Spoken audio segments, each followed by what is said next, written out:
Welcome to the Indie Author Method, where we share insights from authors for you on your writing journey. On the weekends, when you have more time and space in your day, we sit down with another author to discuss their processes and what they can share with you. This episode is brought to you by Monk Manual. Monk Manual at its core is a 90-day productivity system, but it's much more than that. Monk Manual as a company is on a mission to fix modern productivity and help people live fuller lives. Inspired by the wisdom of monks and rooted in psychology, they designed practical tools for peaceful being and purposeful doing. They were so gracious to partner with the Indie Author Method, and you can check out their products, including the 90-day planner that I personally use, at their website, monkmanual.com. Be sure to use promo code Andrew J. Brandt at checkout for 15% off your order. That's promo code Andrew J. Brandt at monkmanual.com. Now on to the interview. Today, I'm so excited to talk with Stefanie Gilmour, whose self-published debut, Fear the Wolf, the first story set in her Alex universe, has seen nearly $5,000 in backing on Kickstarter.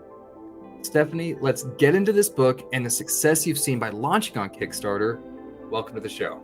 Thank you. How's it going today? It's going well. The book launches in September, so a lot of stuff to do. Yeah. Is this your first interview? Yes, it is. Fantastic. Yeah. Well, I'm so glad that we get to do this together. We get to celebrate the launch of your debut novel. You've done something, and I harp on this all the time. 97% of aspiring authors, people who say they want to write a book or even start to write a book, fail. Only 3% actually finish. So you've done something that's really incredible. Thank you. Yeah. What inspired you to write Fear the Wolf? How'd you come up with the idea? In 2017, I had picked up this collection of short stories by Katie Anthony, and okay. it was titled Feminist Werewolf, and it was a collection of short stories that discussed her experience as a woman, as a mother, just life experiences she's had. And the title stuck in my head because I am a sci-fi, fantasy, and horror fan. That's what I read. I love those genres. And so literally in my mind, I thought, what would that look like if you, as a woman, were actually a werewolf and you had to keep that all contained? Like, how would that work? Yeah. So that idea just cooked in my brain for a while. And in 2019 for Nano, I wrote my first draft because it would not leave my head. I had to get it down on paper. So I love that. And I think the best ideas stick with us. I think Stephen King talks about the colander of time, where your ideas kind of shake around in your brain and the really good ones stick. Yeah. So as Stephen King says that, I mean, who are some of your inspirations, your writing inspirations? Who are some of the authors that you've either tried to emulate or authors that you've read that have inspired your work through the years? That is a very big question because I've been a bookworm since very, very little. You know, the picture of the child under the sheets with the flashlight at night, you know? Oh, guilty, 100%. Yeah, right? Yeah. No. I think most writers are just ferocious readers too. I really, the whole setting for this book it's an urban fantasy. So it's fantastical setting in current day. And my first introduction to that as a genre was Jim Butcher with the Dresden Files. And I think that was around 2000 or so. That just really became a trend in publishing, and I adored it. I also am a huge fan of Terry Pratchett, huge fan. I love his writing. He is the fantasy version of Douglas Adams. And so he has, he uses story to explore and critique, like most sci-fi or fantasy authors, different parts of society and different beliefs. But he also uses a really healthy dose of humor as well. So big fan. One of my favorite things to do whenever I'm reading Good Omens is try to pick out the parts that Terry wrote and the parts that Neil wrote. Yes. Yeah, one of them, didn't they say at one point, one of them titled the chapters and the other one wrote the page numbers or something? They are pretty mum about that themselves. So Yeah. Tell us a bit about before we get into releasing the book on Kickstarter and choosing the indie author route. Tell us a bit about your writing process. I mean, what does it look like when you sit down to write? Do you have any particular rituals or habits that you follow? Sure. Yeah, I do most of my first drafts or new material writing in the morning. I am a graphic designer, so my day job requires a lot of creativity, that part of my brain. And I noticed after a while, after several months, where I would sit down and write every day, even if it was for 15 minutes or so, that at the end of the workday, I was really, really exhausted. So I am usually a night person, but I've been turning into a morning person, which is something I never thought I would say. Yeah. But getting up early, having that cup of coffee, and just sitting down and writing before the whole day starts winding up and everything starts taking off for the day. So that's one of the main things that I've noticed in my process that helps. Also, not editing while I write or draft. That is something that has been super helpful, where I just let myself in the morning write spelling errors, repeating everything, writing it down out of order, and we'll just save the editing for later in the evening if I want to revisit it then. I can't remember who it was that said that if you try to edit while you write, you'll never finish, right? You'll have one amazing paragraph for months. Right. It'll be amazing, but it'll be one paragraph. That one paragraph, yeah. So I have found that very helpful when crafting my own writing process, is that I allow myself just to write terribly that first draft, to disregard and let all the issues kind of fall to the side until I get the entire story out. In fact, I think it was Neil Gaiman who talked about that. Yeah. Give the writer some room, let the editor out for a while. That's right. And if anybody who's going to give me great writing advice, it better be Neil Gaiman. Oh, yeah. So you talked about, learning your process, learning you had to write in the morning. Were there any real challenges you had to overcome to get, because this is your debut, this is your first novel. Right. How do you feel that you overcame those challenges, and how has that helped you catapult into the next book of your series? Right. I actually started writing the book thinking it was only going to be one book. Okay. And then as I started writing the story, it turned into 3. So I actually have the first 3 written. And I'm going to be releasing them over the next few years. I found that a big part is that allowing your first draft to be terrible. I would never have gotten the drafts out otherwise, because I would sit there and futz with them, so just keep going forward, moving forward. I noticed also that some people are able to just sit down and write a story. And before I wrote a novel, I write a lot of short form fiction and flash fiction. And those kind of formats, for me, you can go in with an idea and see it to the end fairly well. When you draft, I noticed when I tackled the first book for NaNoWriMo in 2019, in November, you have 1 month to draft your whole novel. That when I went back and edited, it was a disaster. It took forever. Even allowing myself for it to be terrible, it took forever to take the parts and rearrange. So I noticed that even if it's not very strict, a outline helps me with long form fiction.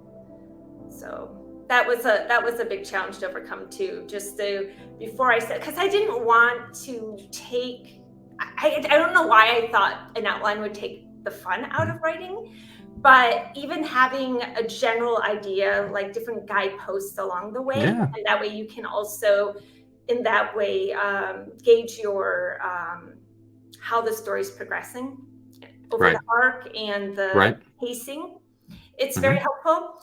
And the characters still will go off and do their own thing and surprise you. So that's still there. It's not like outlining takes that away. So Well, you should have a roadmap, though. I mean, even yeah, if your characters will surprise you at points, but at least knowing where your story is going, and like any good road trip, I mean, you may take exactly. little That's a great way to put divergences it. here and there, but at least having the ending in mind. I've found in my own writing that I don't have to plot out every single scene, Right. but my major beats, if I use the save the cat method, for instance, Hmm. I have my major beats in place, know where the story's going. At least I know where those surprises are going to happen for the reader, right? Yeah. To make them more impactful.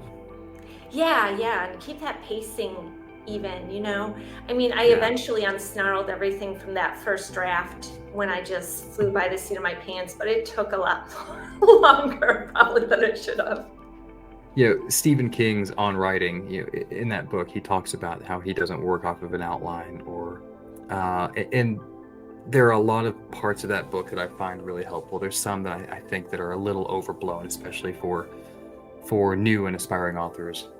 And that's one of them is not working from an outline. So learning that early in the process, I think, is helpful, especially for writing multiple books in a series. You've got to know where that series is going. Yeah, kind of having idea of where that will end. Because these first three I wrote as they can be read as standalone, 1, 2, and Mhm. 3. But her arc, my protagonist, Alex, her arc is over 3. The Gotcha. first big arc of her character development. So, yeah, and I think sometimes, like an outline, there are very different versions of an outline for different writers. So, like you said, it could just be main beats, or it could be for someone who thrives in an outline more. You can go scene by scene and get very granular, but just having some kind of map Yeah. helps. My friend Farah Roshan, who writes contemporary romance, is that way. I mean, every single scene is plotted out before she starts chapter 1. Stephanie, what a lot of indie authors will head to KDP or they'll head to Ingram Spark. You went straight to Kickstarter. What made you choose that platform to launch your book, and how has that response been for you? Well, since if you're going to be independently publishing your book, a lot of the expense that a traditional publisher would cover, not only the production of the book, but it's a really good idea, even if you're self-publishing, well, probably more so if you're self-publishing, to hire professional editors, proofreaders, and really do your due diligence and make sure that book is just a top-notch product, because something like a bunch of spelling errors or wonky grammar can really turn a person off. And you're already going to be fighting that self-publishing stigma that I mean, it's much, much better now than it used to be, but you just want a top-notch product. So there's the expense of that. And then also marketing. You can't throw your book out into the world and not say anything about it. So that is going to be an expensive, as amazing as it can be, not everyone's just going to stumble across it. So different editorial reviews, ads, just all kinds of different marketing pieces, it adds up. And you do not have a traditional publisher to cover those costs. So in my case, I really needed help with that cost. Yeah. So I saw that Kickstarter is being used more and more by people in publishing. So I decided to put the book on there before it gets released in September and give people a chance to hear the story behind the book as well and why I wrote it.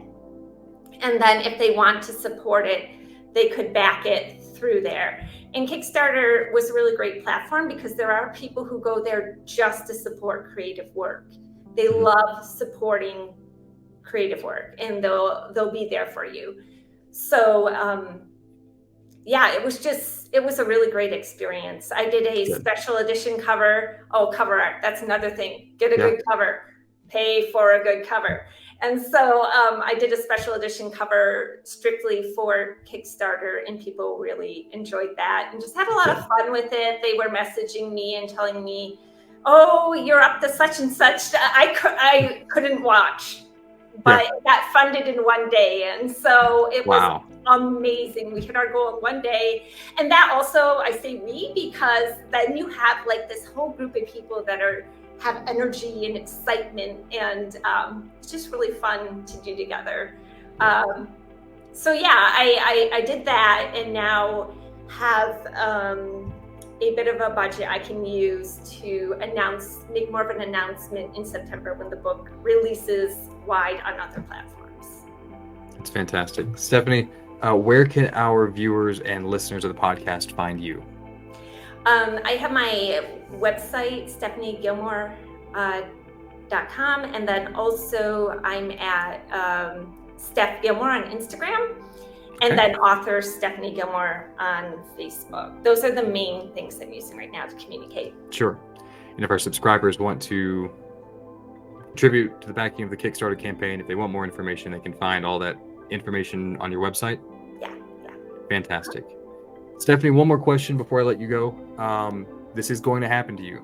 You are going to be at a book signing or a conference or a library, and somebody is going to come up to you with a well-worn copy of Fear the Wolf, and they're going to say, oh my God, you're Stefanie Gilmour, and this is my favorite book ever. I have stories to tell. What's the biggest piece of advice you would give me? So what is the biggest piece of advice you would give that aspiring author?